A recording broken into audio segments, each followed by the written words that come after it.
Un sujet qui pose pas mal de problèmes en entreprise, c'est l'organisation des flux d'informations.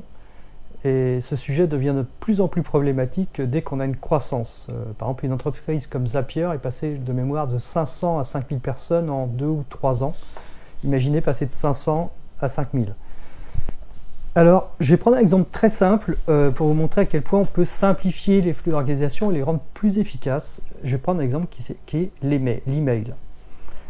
Lorsque vous êtes dans une entreprise, vous allez devoir transmettre de l'information. Et le grand classique, c'est j'ai une information à transmettre, bon, je la transmets à A, B et C, et je la transmets à la terre entière ou à plein de personnes, en tout cas parce que j'estime que ça peut peut-être les intéresser pour information, et puis on me reprochera si je ne le fais pas, ou ils en auront peut-être besoin. Et vous vous retrouvez avec des boîtes mail qui sont saturées d'informations dont vous n'avez strictement rien à faire. Pourquoi ça ne marche pas? C'est tout simplement parce qu'on vise des personnes. C'est-à-dire, on est un émetteur d'informations, on va essayer de viser des personnes en essayant de savoir si ces personnes ont besoin de cette information. Si on prend l'inverse, si on prend Slack, qu'est-ce qu'on fait sur Slack? On crée des topics, on crée des sujets. On publie une information dans ces topics et ce sont les personnes qui décident elles-mêmes de s'abonner ou pas à ces sujets. Si une personne est sur un projet, elle va s'abonner à un topic, 6 mois après elle quitte ce projet, elle se désabonne. Et bien là, on est sur une structure où on se retrouve avec beaucoup moins de bruit, puisque chacun est maître des sources d'informations auxquelles elles vont s'abonner, et en plus on a une bien meilleure scalabilité.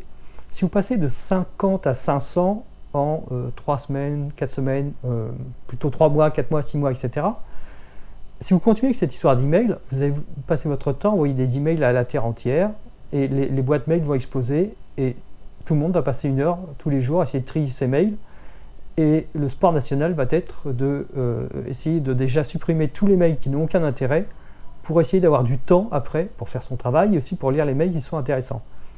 Si vous passez de 50 à 500, même très rapidement, et que vous utilisez un système comme Slack ou autre après, lié avec des topics, eh bien vous pouvez croître, ça ne changera strictement rien en termes de flux d'informations, vous recevrez toujours les informations qui vous intéressent sur les topics qui vous intéressent, et comme votre scope métier est quand même limité, vous n'allez pas vous amuser à tout suivre, eh bien même s'il y a d'autres choses qui se développent, un nouveau service marketing, un service R&D, etc., eh bien, cette croissance n'impactera pas le flux d'informations que vous allez devoir filtrer, trier et lire.